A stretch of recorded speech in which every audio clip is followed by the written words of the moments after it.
Hey everyone, it's Craig with the Slycast. And in addition to Slycast, I've been involved with a couple of different podcasts. You know, the one that me, Doug, and Ryan did on a monthly basis here before the network really took off. But I also did a podcast called Big Screen Book Club.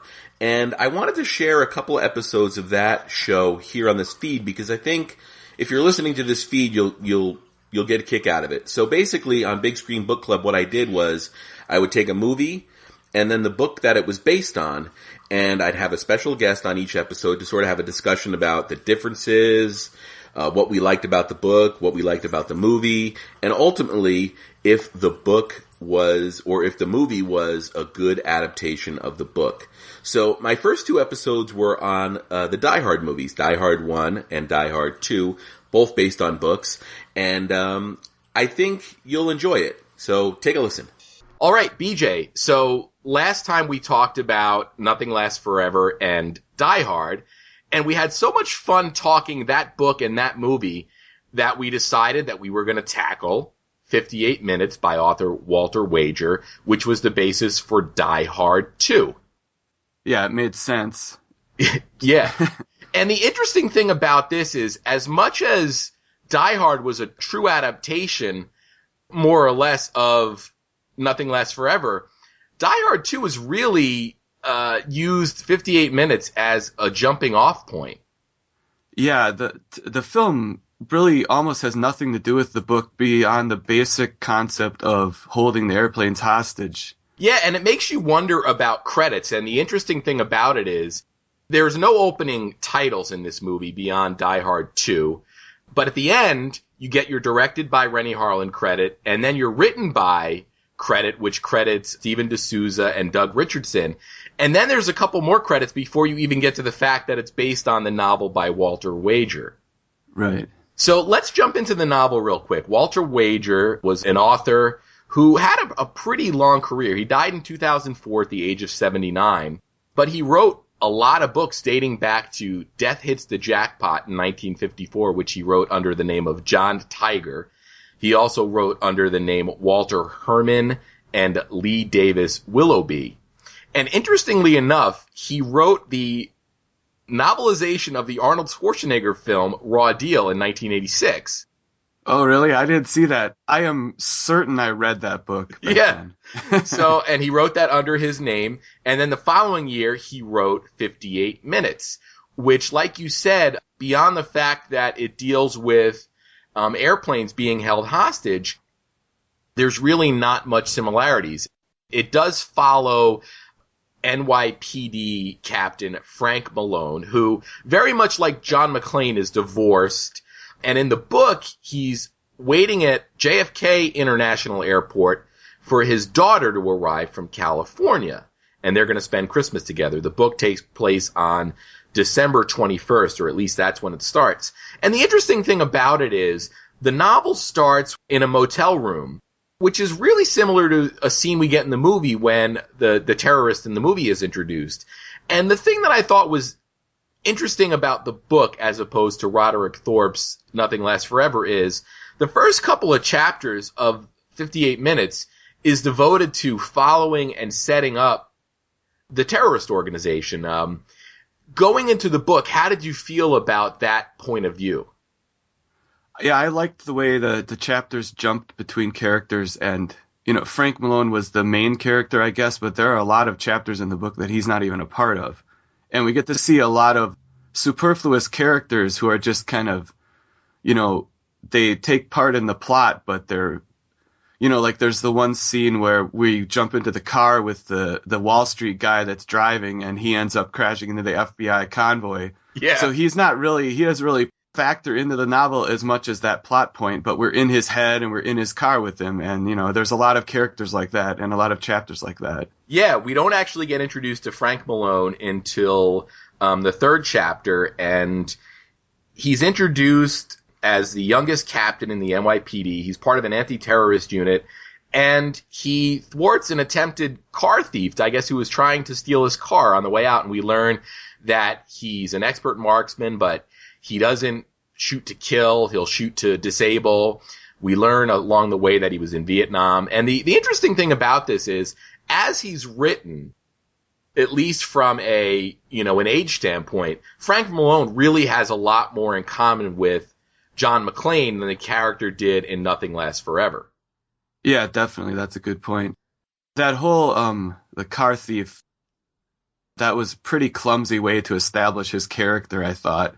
Yeah. He was looking for some way to tell us these details about Frank Malone, so he has this guy attempting to steal his car. A very amateurish attempt at car theft, I would say. But Yeah. And overall, I don't want to compare authors because I don't think that's fair, but it seems like Walter Wager, at least based on this novel, was really equipped to sort of write in that Dan Brown style. And I'm not going to put Dan Brown down because I enjoy the books that he's written, but they're a certain type of book, and they're sort of connect the dots type of books, like you said, where they introduce these characters that sort of string everything along.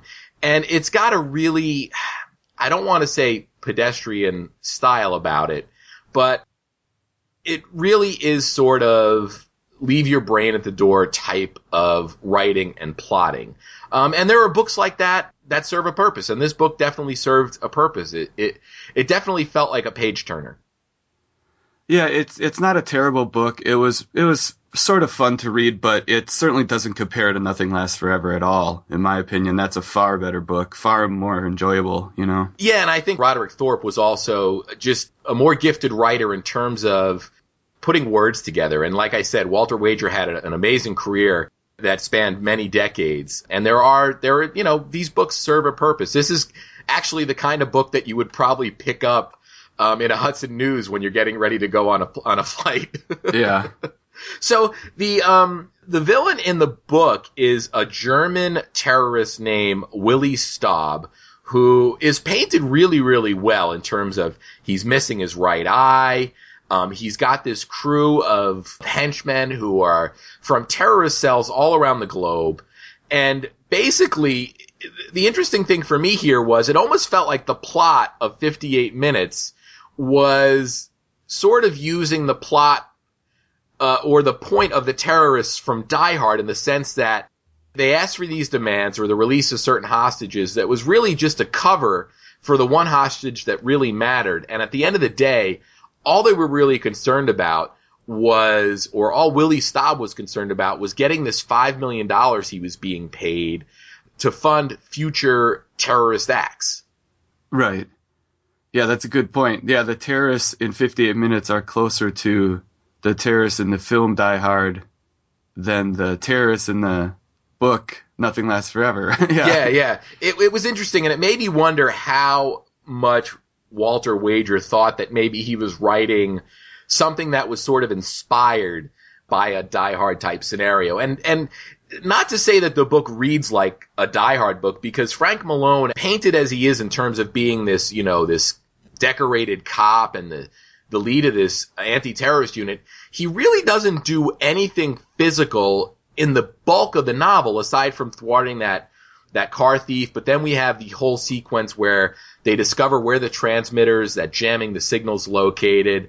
And then, of course, the final conflict with Willie Staub. But beyond that, the novel doesn't really read like an action movie, whereas Nothing Lasts Forever really did. Right, I was going to point that out. I don't think Frank Malone leaves the control tower, which they call the cab, until chapter 32, which is 3/4 of the way through the book. So you're 3/4 of the way through the book before the action with Frank Malone even starts. Yeah. Which is quite different from Die Hard 2. Oh, yeah. And we'll talk about Die Hard 2. The only other thing is, it's interesting to see what little details screenwriters Steven D'Souza and Doug Richardson sort of cherry-picked from the novel. And the only thing that I really picked up on, and hopefully you can help me fill in any blanks here, is the church that is sort of alluded to in the novel, and Willie Staub disguises himself as a priest at one point, and a bulk of the climax of the film, Die Hard 2, take place at a church adjacent to the airport. Right. Were there any other sequences or any other things in the book that you found creeping up in Die Hard 2? Not really. There's the Willie Stubb is working for a sort of South American dictator or something like that, which is, similar to the character of Esperanza, I guess. And then there is a moment in Die Hard 2 where they say we have 58 minutes, but that's about it. Yeah. There's not a lot from the book in the movie, really. Yeah, and it almost makes you wonder how far they could have gone before things might have gotten litigious with Walter Wager and his representatives, because I can imagine reading this book in 1987 and then going to see Die Hard 2 in 1990. I'm not sure I would have made any connections. Yeah, right. It's just the basic concept of taking the airport hostage and not letting the planes land. Beyond that, which is, the major plot point of the book. So I guess, but yeah, I mean, they used so little of the book beyond that it's almost saying it's based on the book is not really very accurate. Yeah, and I guess that's why they buried it so deep in the credits. I will say the book did a really good job of establishing how you really would disable an airport. And like we said in the book, it's JFK and the neighboring airports of LaGuardia and Newark. And they go through a lot of detail. There's how they initially jam the radars and the communication systems. And then there's also this really great sequence where they have a backup transmission jammer. So I got to say that the end of this book is a lot more exciting than the start of the book. Yeah, well, that's where most of the action happens, is all the way. Like I said, you get 3/4 of the way through before you really get, especially Frank Malone, doing anything similar to what John McCain does for the vast majority of Die Hard 2. Yeah. So let's talk a little bit about Die Hard 2. Well, before we get off the book, I wanted to, my two favorite moments in the book are both this Walter Wager describing people swearing. Yes. And I wanted to read those. Okay, go for it. Let's see, I have the pages bent over here. So the first one is on page 94, and I think it's when they learn in the airport that all the flights are canceled. Mm-hmm. And he says, at Los Angeles International, a graying grandmother who wrote a syndicated column on manners expressed her indignation in a stream of loud and startling obscenities. I loved that. And then when you get to page 167, let me find this now. I hope I can. Oh, yeah. So then you've got this guy. What is this guy doing? Vincent Babbitt. Is he one of the terrorists, maybe? I don't know. He says, the river of obscenities, none of them either original or colorful, had begun well before the microburst nearly killed him. He wasn't aware that he was cursing. The stream of oaths was like some exotic litany, a bizarre tribal chant to appease nameless and terrible gods who might protect him. So to me, those are the two greatest moments in the book, and they're both describing somebody cursing. I just thought that was great. Yeah. Very funny. And there were quite a few instances in the book where Wager would make that, some would say, cardinal sin of an author to say how somebody said something, but it helped paint a picture. Yeah. So you can see that the screenwriters behind Die Hard 2 had a plot to work with and really ran from there. And I got to say that Die Hard 2, I guess, was inevitable after the first movie did so well. Yeah. And in 1990, the summer of 1990, in fact, July 4th, 1990, Die Hard 2 came out. And in promotional materials, it was referred to as Die Harder. And I think they've retconned the title now, much like they did with Raiders of the Lost Ark. And they call it Die Hard 2, Die Harder.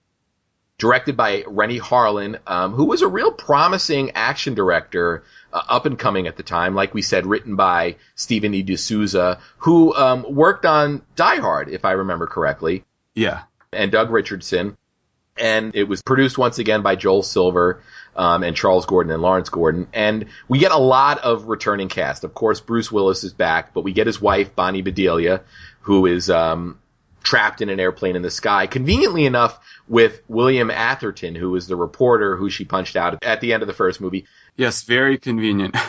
And we get the sort of shoehorned in Reginald Bell Johnson, who played Al, the cop he communicates with on the radio throughout that first movie.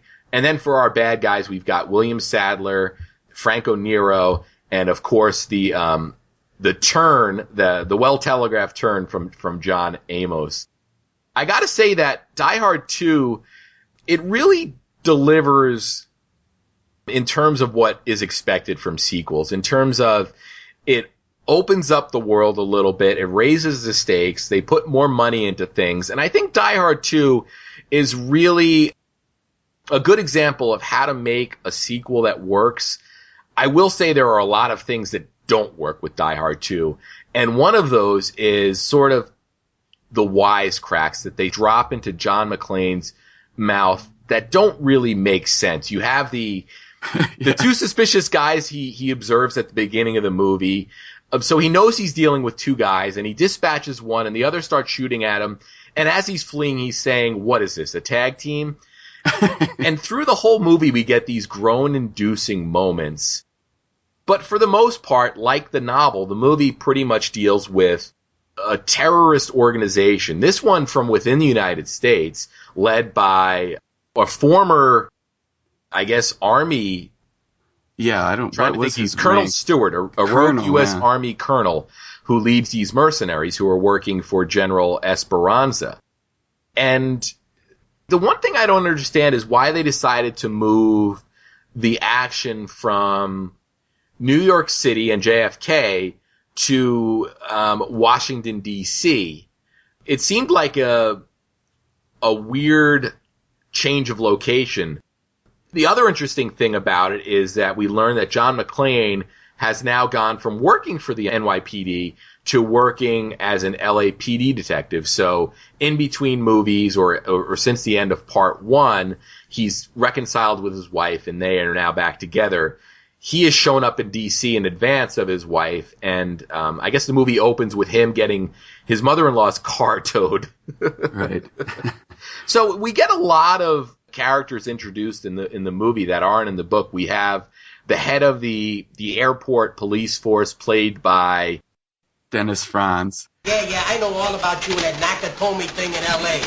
But just because the TV thinks you're a hot shit, that don't make it so. And I think the thing that the movie does really well is it leads with some action, where we have that sequence which I described where John McClane notices two suspicious-looking guys and a gunfight ensues. So how and when everything goes down in terms of taking the airport hostage is a lot different than the book. Are there any things in the movie that you wanted to key in as aspects that worked for you versus aspects that didn't? Well, you know, I really don't have anything good to say about this movie, personally. Yeah, I think it's pretty terrible. I don't know how Rennie Harlan got this job. I guess because of his fantastic work on Nightmare on Elm Street 4. I don't know how to get such a high-profile gig as Die Hard 2, which you think they could have had. They pretty much had their choice of director. Yeah. And I don't know how he got the job. I don't think he did a good job, though. Okay. Yeah, there's really almost nothing I liked about the movie. It's telling that I remember clearly when I saw Die Hard in the theater, and you know, even after not having seen the movie for years, I could have told you the entire plot. But with this movie, I don't remember if I saw it in the theater or not, which I probably did, and I remembered really nothing about it until I watched it again last week. It's really incredibly dated, too, which Die Hard is not really dated, but this movie is, especially with all their talk about technology. It's kind of funny when they're talking about faxes and beepers and... Oh, yeah. And yeah, like you said, the jokes are just awful. There's the one where Al says, "You're not pissing in somebody's pool, are you?" And John McClane says, "Yeah, and I'm fresh out of chlorine." What does that mean? There's just terrible lines like that. Yeah, there's another one where McClane's being kicked out of the command center, I guess, or no, he's in the captain's office having an argument with Dennis Franz, and he says, "What sets off the metal detector first? The lead in your the lead in your ass or the shit for your brains?" Which doesn't make any sense, because shit's not going to set off a metal detector. And plus, Dennis Franz looks very hurt by that, where I would think most people would just laugh and say, "What the hell are you talking about?" Hey, Carmine, let me ask you something. What sets off the metal detectors first? The lead in your ass or the shit in your brains? And he also says he would be surprised if Dennis Franz's salary is more than $1.98, which is a really odd number to pull out.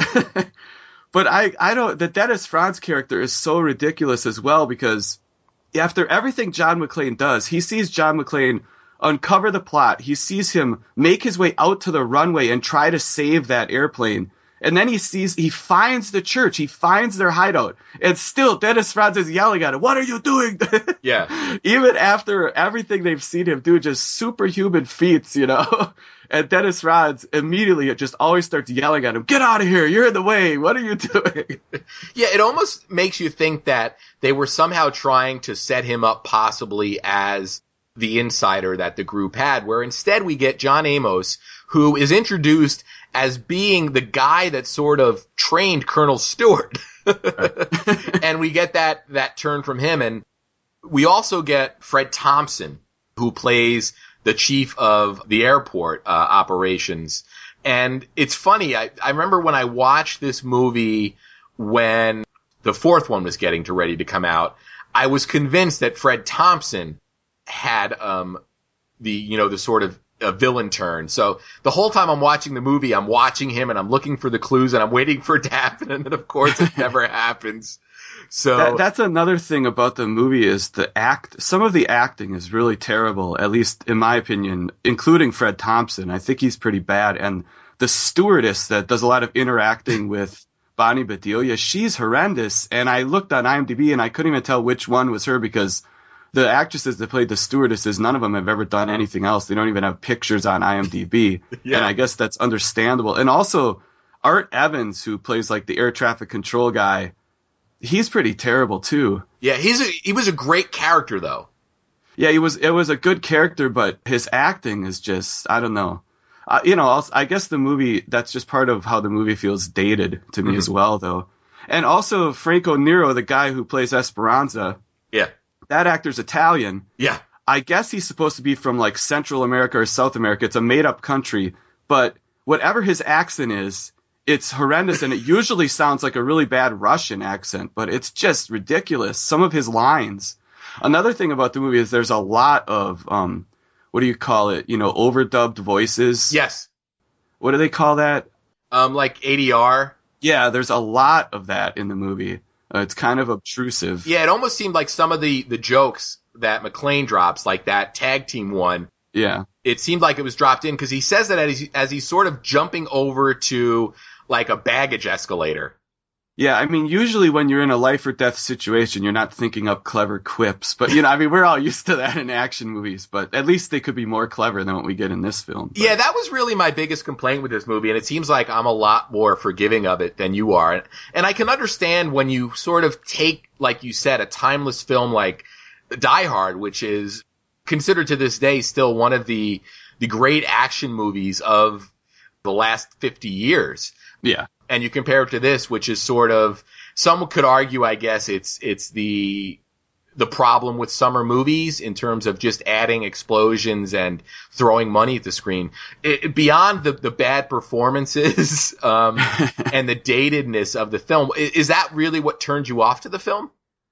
Yeah. Well, and yeah, I mean, and there's so many continuity errors and so many plot details that don't make any sense. For example, I don't understand the motivation of these villains, and they do really almost nothing to establish that. Yeah. I mean, as far as I can tell, these are American soldiers, right? Yeah, they have all gone rogue, yeah. All of these guys have no problem with crashing a plane and killing 230 innocent people, and I'm not really sure what reason they have, unless it's just drug money or something. Yeah. But, like, one of the only things they do to establish any motivation is one of the thugs calls the TV reporter a pinko, Yeah. And I guess that's about as far as they go, is trying to explain to us what the hell the motivation is behind these guys. Yeah. And there's quite a few people that you notice in William Sadler's crew. You got John Leguizamo and Vondi Curtis Hall, and then Robert Patrick, who went on a couple years later to play the metallic Terminator in T2.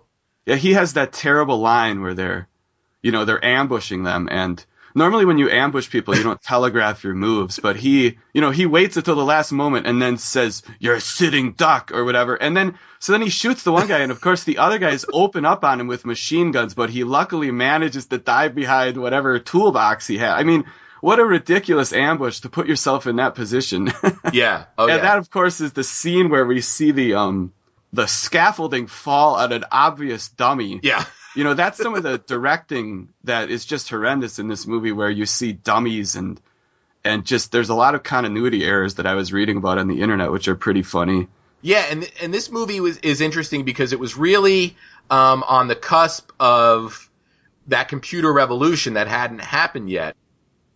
This movie is considered the first to use digitally compositive live-action footage with a traditional matte painting that had been photographed and scanned into a computer. It was used for the last scene, which took place on a runway.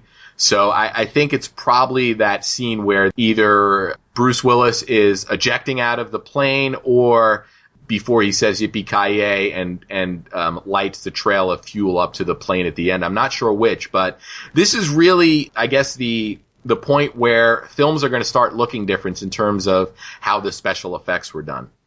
Yeah. I just get frustrated by plot details that are so obviously impossible that they take me out of it, at least. Yeah. Just the idea that he lights that jet fuel and it's going to follow the plane up into the air is so ludicrous, and yet it's so important to the plot of the film. Yeah. Well, and it's funny too, because if you chart the Die Hard movies, they really are an exercise in becoming further and further removed from reality.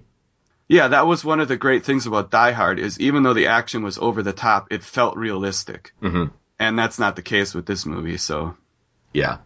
So let's talk a little bit about 58 Minutes and Die Hard 2, and whether or not you feel this is an adaptation or is a book that's worth reading if you like Die Hard 2.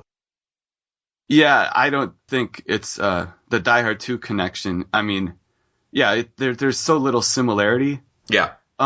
I wouldn't say it's not worth reading, just in general. It's not a terrible book, and it's fun to read. It's a fun read, and Mm-hmm. But yeah, I mean, it's not like if you like Die Hard 2, you should go read the book, because there's not a lot of similarities there. Yeah, I would agree. And like I said earlier, I sort of lumped this in with that sort of Dan Brown school of page turner type of writing. It's a certain kind of writing, and it serves a purpose. And I think if you're interested in those kind of books, you could do worse than 58 Minutes. In terms of being interested in reading the source material for Die Hard 2, I think you're right there. There's really no reason to go ahead and read it. Do you think that they could have made 58 Minutes as written? And do you think it would have been a movie that you would have enjoyed watching? Well, that's a good question. I hadn't really thought about that. They could definitely make it into a movie. Obviously, it would be an entirely different movie from what Die Hard 2 is. It could probably be made into a pretty good movie, yeah. Yeah, it almost felt to me like the book could have been a really good, maybe 2-night event on like NBC.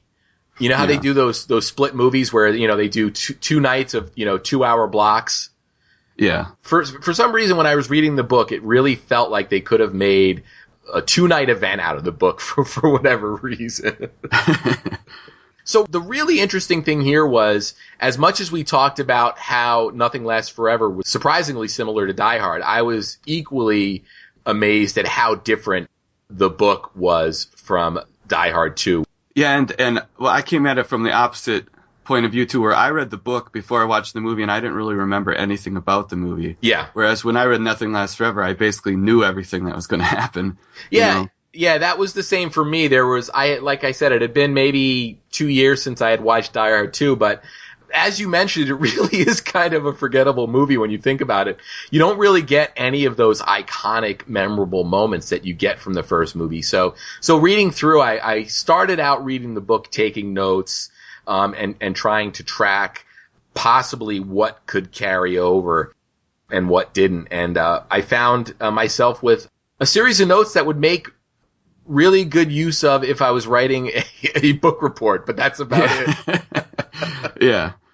So I do got to say that this was interesting in the sense that we're probably going to run into scenarios like this where you have source material that really doesn't translate to the screen at all. And we'll see when that happens again. And I know we have a lot of books on tap that we plan on doing. So we'll see when we run up into that again. And I will say I'm glad I read 58 minutes, but it didn't add any depth to my viewing experience for Die Hard 2. Whereas I can say that Nothing Lasts Forever really added a little bit of depth to Die Hard for me. A movie that doesn't really need any added depth. Right. I would wonder if early on, when they first started turning 58 minutes into a screenplay, if it was much closer to the book, and then maybe, you know, they got a lot of studio notes about not enough action and not enough John McClane, and, you know, and then it ended up evolving into this just because they needed an action-packed summer blockbuster movie. Sure. That definitely seems like it could have been the case. I'd imagine maybe D'Souza's and Richardson's first pass might have been a little bit more in line with the book. Another basement, another elevator. How could the same shit happen to the same guy twice? I think unless you have anything else you want to talk about, this is going to be a little bit of a shorter discussion than Nothing Lasts Forever and Die Hard. But with this show, I think we're going to run into scenarios where we've picked a book and a movie where there's not as much to talk about. So, like I said, BJ, unless there's anything else you want to cover, we might wrap this up. So what do you have? Well, I guess there are some more funny observations about the movie. Yeah, let's go for it. I'll riff on the movie as long as you want. Well, you know, like Richard Thornburg, he's the reporter, and he makes it clear on the plane that he has a restraining order against Bonnie Bedelia. What's her name? Holly? Yeah, Holly Gennaro. And so, you know, towards the end of the film, she uses a stun gun on him in the airplane bathroom. So to me, that means she is going to prison. Yeah. You know, he has a restraining order against her, and she uses a stun. Yeah, she's going to prison after this movie. So, and I read, I forget what the site's called. Maybe it's called movieerrors.com. There's a lot of great stuff about this movie on there. I remember that website. I remember visiting it a couple years ago, and it is a pretty great resource for finding all the problems with movies. Yeah. Well, and one of the funny things they say is that in circling over Dulles Airport, a plane would fly over several other airports that they could land at with perfect communication, Yeah. including Richmond, Baltimore, and Andrews Air Force Base. Yeah, see, that makes me wonder why they changed the setting from JFK to Washington, where in the book, you know, they telegraph, you know, how they disabled communications, you know, for all the different airports. So, yeah, really, really interesting. And I think it's also, you know, funny how we seem a little split on the movie. I seem to enjoy it for what it is, whereas you seem to loathe it as the summer blockbuster that it became. Yeah, I like I said, I didn't like anything about the movie. Really. Probably when you mentioned the part where he ejects from the plane, then I thought, yeah, that was kind of a cool part, but that's about 5 seconds, so. Yeah. But yeah, I found another thing on that movieerrors.com that I thought was pretty funny, where it says, you know, John McClane has the gun from the guy that he killed at the beginning. Mm-hmm. And I think he's talking to Dennis Franz. He says it's a Glock 7. Okay. When in actuality, it's a Glock 17. And he says it's made of porcelain, which makes it undetectable by X-ray. But it says not only a Glock, but no major firearms company has ever mass-produced such a weapon due to functionality issues. And it doesn't change the fact that the ammunition would still be visible on X-ray. Yeah. And then it says the armorer for the production team pointed these facts out on set and tried to convince them to change this detail, but they filmed it with these mistakes anyways. And I think they did that a lot with this movie, where they knew the stuff wasn't possible, but I guess you're just supposed to suspend disbelief. Yeah, you don't want to let facts get in the way of telling a great story. Yeah, it's just, I understand suspending disbelief, but sometimes it just becomes too ridiculous to do it. Yeah. So thankfully, BJ, Die Hard 2 is behind us, and we'll look forward to whatever books and movies we're going to discuss next time. And I guess, again, we will talk a little bit about your Rock and or Roll podcast, which you do. And you recently did a series of episodes on Lindsey Buckingham, right? Yeah, one of my favorites of all time. Yeah, I did a 2-parter on him. Yeah, I think those turned out pretty well. And right before that, I did an episode about Bruce Springsteen's album, Nebraska. I'm really happy with these last few episodes I've done. So yeah, so if you haven't, definitely check out BJ's Rock and or Roll. I will include all the pertinent links in the show notes here. And I guess, BJ, thanks again for chatting. I always have a good time chatting with you, whether it's for this show now or on the podcast roundtables that we do. But it's always a pleasure to get your insights and your views on things. Yeah, thanks, Craig. It's fun. I enjoy it. All right, and I guess we will talk to you next time. I think the challenge in this film really is to see if we can make a better movie. I mean, we made a pretty good movie the first time, and it is challenging to see if you can top yourself.